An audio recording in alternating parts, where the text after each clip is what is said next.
მაუწყებლობის შესახებ კანონში შევიდა ცვლილება, ოღონდ ეს ბოლო პერიოდში გაკეთდა არა ერთ პროექტად, არამედ ორ პროექტად, იმიტომ რომ ერთი არ ეყოთ ზრახვებისთვის, რომელიც გააჩნდათ დიდი ხნის განმავლობაში.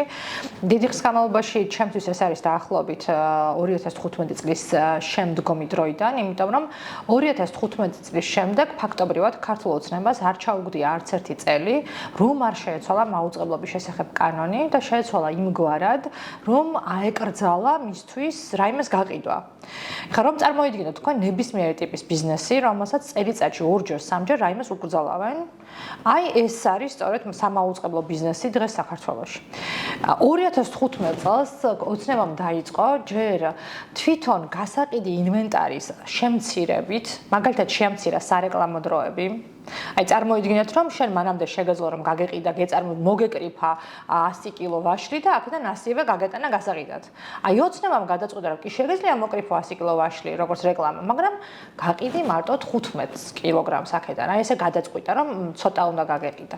ამის შემდეგ გადაწყვიტა რომ შენ დაამატე და ვაშლის გაყიდვასთან ერთად დაიწყე მაგალითად ტყემლის რეალიზაციად, პომიდორიც მოიყვანე და ისიც გაყიდა. ამის შემდეგ მიდგა ამ ტყემლს და პომიდორს მაგალითად სპონსორობას, მაგალითად პროდუქციის განთავსებას. შემდეგ უკვე მიდგა სახეობებსაც. ამ პრინციპში აქ უფრო გამოგვადგებოდა ეს შედარება. მაგალითად აკრძალა მაგალითად ბოლოს რაც გახსენდებათ ყველაზე ესეთი კამპანიური აკრძალვა უკავშირდებოდა ონლაინ კაზინოების რეკლამების აკრძალვას. ანუ სახეობები აკრძალა პერიოდულად და ერთ-ერთი იყო ონლაინ კაზინოების რეკლამის აკრძალვა. რატო გააკეთა ეს? მანამდე გააჯერებდა ზოგადად საზოგადოებას რომ ამას აკეთებდა მისი ინტერესისთვის, რომ აი ლუდომანია, თამარზე დამოკიდებულება, რომელიც ამავდროულად ძალიან ცუდი რამ არის და მაგალითად ტოკ-ტივის არასდროს არ გაუყიდია ონლაინ კაზინოების რეკლამა, იმიტომ რომ პრინციპულად თვლიდა რომ ადამიანებს ამის გამო პრობლემებს უქმნიდა. მაგრამ ამ პრობლემები არ მოაგვარეს, იმიტომ გაკეთდა რომ მაუწყებლობაში არ შეძინებულიყო თანხა ონლაინ კაზინოებისგან და ამან ვერ უშველა პრობლემას, პირიქით გაღრმავებულს ხედავთ ახლა ჩვენ ამ პრობლემას. აი ესეთი სახეობები გააქრო რეკლამის. შემდეგ უკვე მიდგა და მაგალითად მიცა საზოგადოებრივ მაუწყებელს უფლება, აი ის რაც წაართვა კერძო მაუწყებელს, კერძო ბიზნესს ამ შემთხვევაში, რომ შენ არ გაყიდო, დაუმატა საზოგადოებრივ მაუწყებელს და უთხრა, რომ შენ გაყიდე მეტი რეკლამა, შენ გაყიდე მეტი სპონსორობა, იმის მიუხედავად რომ ჩვენ ისედაც ვაფინანსებთ საზოგადოებრივ მაუწყებელს და მას წესით არ უნდა სჭირდებოდეს სარეკლამო შემოსავლები. ამის შემდეგ რა გააკეთა? ნუ ხა აღარაფერს აღარ ამბობ, რომ გამოიგონა ეს ეგრეთ წოდებული გამჭვირვალობის კანონი. მიუხედავად იმისა, რომ ტელევიზიების გამჭვირვალობის კანონი ჩვენთან მოქმედებს 2013 წლიდან. ყველა მაუწყებელი იყო ვალდებული თავისი შემოსავლები გამოექვეყნებინა და ამას ყველა აკეთებდა ადმინისტრაციული ორგანო. 3 თვეში ერთხელ აქვეყნებს იმ მონაცემებს, რომელსაც ყველა მაუწყებელი თვეში ერთხელ აწვდის, მათ შორის ვისგან ერიცხება, რომელი ქვეყნიდან ერიცხება თანხა და საქართველოსთან კიდევ კომპანიები ვინ ურიცხავს კონკრეტულად თავისი საიდენტიფიკაციო ნომრებით და თუ ფიზიკური პირი ურიცხავს ფიზიკური პირის მონაცემებითაც კი შეჰყავს.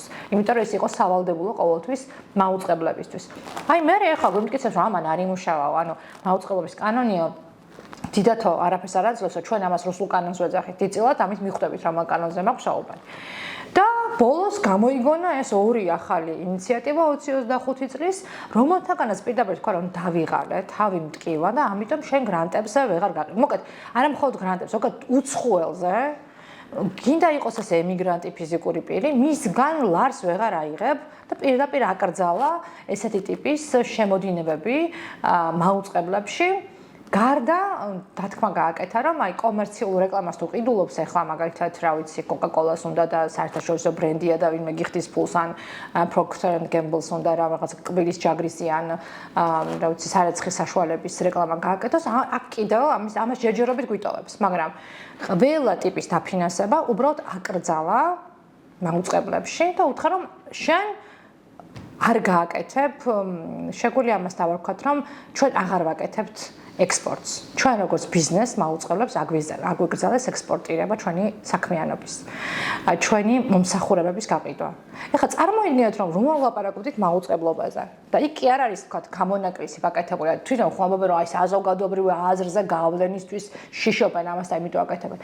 არსებობენ მაუწყებლები, მაგალითად ჩვენი წევრები არიან ნიშური არხები, მაგალითად ერთი აგროარხი გვაქვს, რომელიც საინფორმაციო პროგრამას არ აკეთებს, არ არის მისი უფლებაც კი არ აქვს რომ გააკეთოს საინფორმაციო პროგრამა. მისი დანიშნულება არის სოფლის მეურნეობაზე მასალების კეთება. რა გავლენა უნდა გააკეთოს ახლა ესეთი, ანუ გავლენების გამო თითქოს და თქვენ რომ ტვინი არ გამოგარეცხოთ აუდიტორიას, ესე ფიქრობენ თავად. ანუ როგორ ფიქრობენ ესენი აუდიტორიაზე საინტერესო. ესენი ფიქრობენ რომ საზოგადოებას შეუძლია ტვინი გამოურეცხო.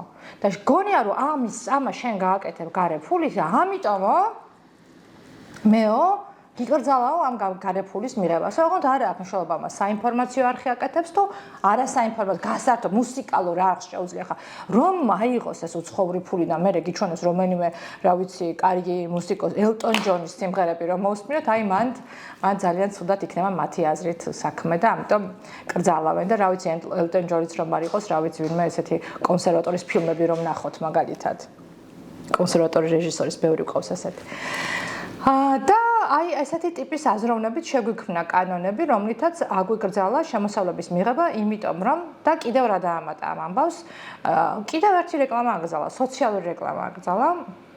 სოციალური რეკლამის გაყიდვა აღარ შეუძლიათ ტელევიზიებს და რადიოებს. რომ მიხვდეთ ჩვენი აუდიტორია კარგად, სამი ტიპის რეკლამა არსებობს მხოლოდ კანონით. ეს არის სოციალური რეკლამა, კომერციული რეკლამა და პოლიტიკური რეკლამა.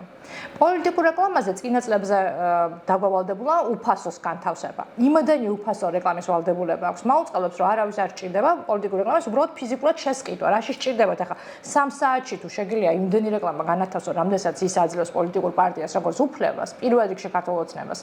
ის არასდროს არ იყიდის რეკლამას რომელიმე კერძო მაუწყებელს, იმიტომ რომ უფასო აქვს ისედაც. ეს გააკეთა.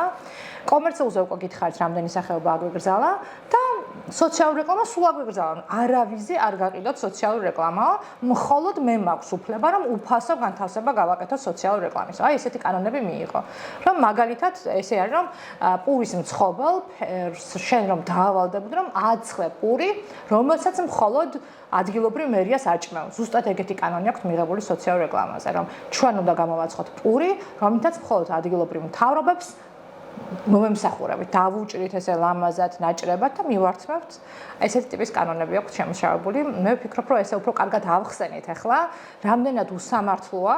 კომუნისტები არ კადრობენ. კომუნისტებს პრინციპში სათქონდათ კერძო ტელევიზიები, მაგრამ მანდაც მივალთ. ანუ იქამდე რომ მივიდეთ, რომ ტოტალიტარულ რეჟიმებში საერთოდ კერძო მაუწყებელი არ უნდა არსებობდეს თავისთავად. აი ესეთი რომ აღარ იყოს საჭირო ესეთი ტიპის კანონების მიღება. აი ესეთი კანონები აქვს მიღებული ბოლო პერიოდში ქართულ ოცნებას.